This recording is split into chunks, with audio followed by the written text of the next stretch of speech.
keep going. Okay. Hi.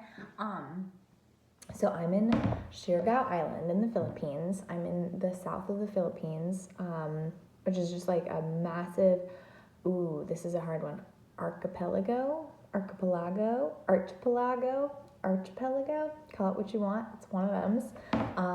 I think there's over 7,000 islands, and I'm in the southern region of Mindanao. And it's freaking gorgeous, super tropical climate, great surf, beautiful languages. There's so many different dialects that people speak here. Although I think the main language of the Philippines is Tagalog, but English is also recognized as one of the national language. So it's nice that I can get by really easily speaking English. That's, has its pros and cons, but I'm grateful for it. But I have a job, a place to stay, and I've only been here for 2 weeks. So that's a pretty cool win-win, I think, for me. I'm volunteering at a hostel that's still being built right now. But as you can see, it's kind of like the sleek, modern, industrial style aesthetic, which is cute. But it's still being built, so it should be finished next week. And there's 2 guests staying right now, and they're awesome, but we're not going to be open for guests for at least a week. But yeah, I just kind of wanted to share with you what my experience has been thus far. In the beginning of September, middle of September, my brother and I went to Japan. We went on a trip, and it was a 3-week trip, and we went to all those major cities, and we went to Tokyo, Kyoto, and Osaka. And it was 3 weeks, and it was so busy, and it was amazing. And my plan was to stay there. I was going to go down to Okinawa and surf, and I had this feeling like Japan really didn't want me. Or potentially it was that I wasn't ready to adapt to the culture that exists there, and to be like the most respectful and the most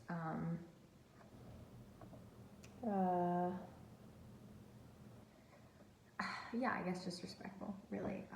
I don't think I'm at the level of maturity that I need to be fully present in the culture there, and fully like aware of it and considerate, which is totally valid. And it's a beautiful culture and a beautiful place in the world, and I can't wait to go back when I am ready for it. I just think I need to be a little bit more mature, and just grow a little bit more. But so I was kind of like floundering around, and I was like, oh my gosh, it really doesn't feel right to stay in Japan, so what should I do? And I really wanted to focus on my surfing because it's been so hit or miss these last 2 years. Like, just it's coming and going. I haven't really been prioritizing it, and so I've definitely lost some of my ability. So I was like, okay, surfing's the main priority, and I also would like to keep costs low. So I literally just looked up like best surf spots like near me, and like Taiwan showed up, and the Philippines, and Bali, and I don't know, I kind of had a feeling about this place. It was one of the first places I found too, so I was like, but, and there was a bunch of hostels, so I was like, okay, I can probably get a job, even though I wasn't able to find any volunteer things like online. I was like pretty certain that I'd be able to find something at a hostel, so I just booked my ticket, and luckily at the hostel that I booked a few nights at, just when I crash landed here, there was someone there who was also trying to find like volunteer opportunities, and he was like, I have a meeting at this hostel that's being built. Do you want to come? And I was like, for sure. And then that day I went, and they just needed help, and they just gave me the position, and then I moved in like 2 days later. And it's been so hectic. So, yeah, that really fell into place like pretty nicely. Yeah, where do I begin? I think the thing that's been the most frequently kind of pressing on me, excuse me if you don't mind me fidgeting with guess, has been, oh, there's so many words in my head, how to formulate them into a coherent sentence.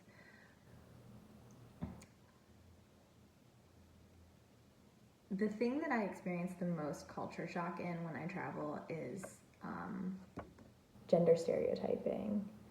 And I think that is the most shocking, is because I don't put myself in a box. I don't limit myself in terms of my identity. And in some places it's completely acceptable, and it's like, you know, do you, girl, like, you do your thing, like, whatever, forever.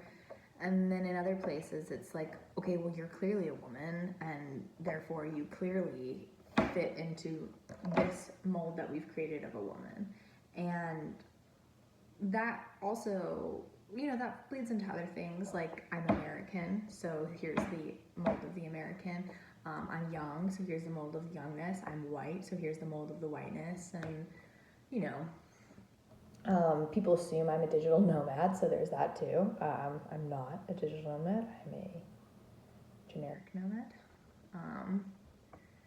So yeah, it's just kind of tricky when every day you're made. I mean, I know I'm preaching to the choir here, so, like, you know, but in my experience, it's just tricky when every day I'm reminded of the fact that everybody thinks I'm a woman, and that I am just a woman, and that I am a woman who has to be all of these things that they expect. You know, there's so many preconceived notions of who I am and what I'm supposed to be, and what I'm supposed to do. And also, the way that they interact with me too is very much so based on the person that they think I am, without even knowing me or asking to know me. So, and you know, it doesn't just happen here, it happens everywhere.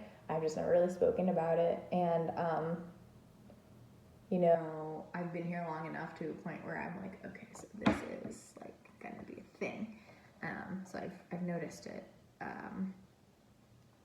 And I remember this also happened in Israel too. I mean, Costa Rica, like, it happens everywhere. But yeah, I just am very objectified all the time. And it makes me feel so small. And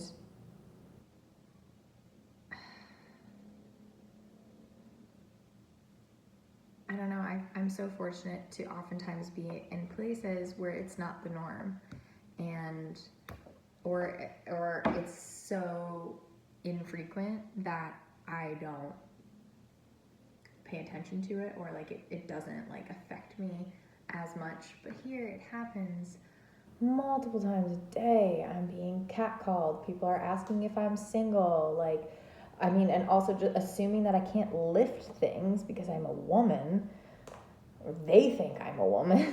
Like, you know, it's just hard.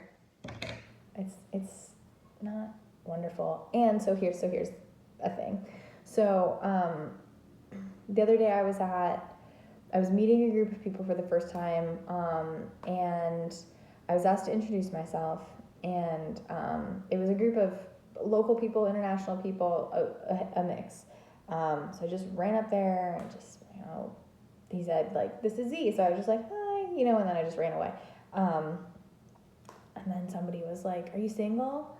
And I just scowled at them. And when people catcall me, I just scowl at them. I just, like, it's not that face. I can't think of the face that I do, but it's just like, it's a mean face. Because I'm fucking pissed. Because you're literally objectifying me. And, like, you don't want to get to know me. You know, if you were like, hey, can we talk later? Like, sure.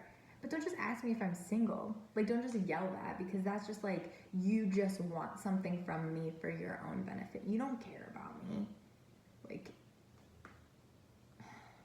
you don't see me as a person. you see me as an object for your desire or whatever. You know, you're viewing me and whatever. So after that happened, we had to go do an activity, and I was in my head the whole time. I was so upset, and I like couldn't really enjoy this activity. And I was like, okay, so I have to go talk. I have to go talk to the person that this happened to, because that's how I deal with things. When something, when there's conflict, I'm like, okay, I need to speak with myself about it, but more importantly, I need to speak to the person. And like, this doesn't always happen because of so many reasons. Communication is really hard sometimes, and it sometimes takes me a really long time to communicate my feelings. But I have been learning, and it's a whole process. So anyway, as soon as the activity was over, I went to go find that person, and it was such a nightmare. I found them, and I was like, hi, do you speak English? And he kind of just blew me off and was like, no, and like walked away. And then we were kind of around like a group of other guys that I guess he was friends with or like knew or whatever. And then he like walked across and like 10 feet away. And then everybody stopped and then just was looking at me. And so I said, do you speak English? He said, no. And I was like, really? Do you really not speak English? And he said, well, a little bit. Why? And I was like, because I want to talk to you. And everyone is looking, and it's so uncomfortable. And he just like walked away to go sit down. And so I didn't have to, but I chose to go walk over to him and close this gap and like try to get these people to stop looking at me while I'm doing something that's very vulnerable and very difficult for me after something really annoying and bothersome happened to me. So I don't know. Yeah, I'm sensitive, and that's awesome. So I said, can I talk to you? Did you ask me if I was single earlier? And at this point, he like lit up a cigarette, and he's like on his phone, and he's like facing the road, and I'm like on his like 9 o'clock or 3 o'clock, whatever, and just looking at him, trying to look in his eyes and have a conversation with me, but he is so uncomfortable that I'm talking to him and like confronting him, that he's just like kind of scrolling on his phone and is kind of just like not really listening. And I'm trying, I'm familiar with like a second language. I know that it's hard, so I know how to communicate with people as in their foreign language. I would say effectively, I would argue that. And I just said, yeah, were you the person who asked if I was single? He said, it's just joking. You're new. It's just joking. And I said, well, it hurt my feelings, and I want to explain why it hurt my feelings. And he said, it's not a big deal. It's just joking. It's just joking. And I said, well, it's a big deal for me because it made me feel small, and I feel like you see me as an object and not a person. And he said, I do. And I said, do you see me as a person? He said, no. And I was like, you don't see me as a person? And he said, no. And I'm like, okay, I think this is getting confusing. Totally understand that. But I just needed to confront. I just needed to say that I didn't like that you asked if I was single, because I feel like you see me as an object and not a person. And I understand how it's confusing, but whatever. I confronted it, and it happened, and I was like, he just wasn't looking at me. But afterwards, I was like, thank you for speaking with me. We shook hands. I could tell there was still some like, but I needed to talk. I needed to discuss that. And then it felt so weird. Everybody was looking at me. I was trying to leave. I'm already pretty sticking out because I'm a white girl in a place where white girls have a reputation, and I'm new to the community, so people don't know what to think of me. And that totally doesn't leave a good impression. But I also like want to be the change that I want to see in the world, so I'm gonna advocate for myself. But it's just, you know, gender sensitivity isn't like a like accepted in as a worldwide concept, you know. Like I don't really know how to put that. Like it's really only in a few small places in the world where gender sensitivity like exists. And yeah, I'm not trying to force my dogma on anyone, but I am trying to advocate for myself and stick up for myself. And when I feel something weighing on me that hurts, like I want to share it. I want people to know how they impact me, and I want to know how I impact people. It's been a huge part of my growth when people have reflected things back to me that I've done, like that has affected them negatively. That's been a huge part of my growth. And it allows me to actually like experience empathy. And yeah, so it's really hard. Like that, when I communicated that, like it really didn't go well. And it didn't leave me feeling well either. It kind of left me feeling worse. And, you know, I needed to go journal, and I did. But, yeah, sometimes things don't get better, like, after communication. And I'm still figuring that out. I have a lot more to think on that. You know, communication isn't the only thing that's a part of the healing journey. Yeah, and also like, how do I want to show up in spaces too? Like, am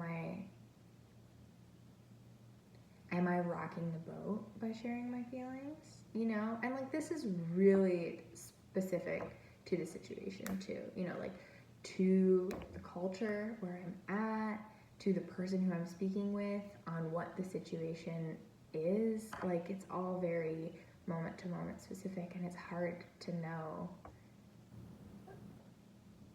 what is and isn't like the right choice, if that's even like a valid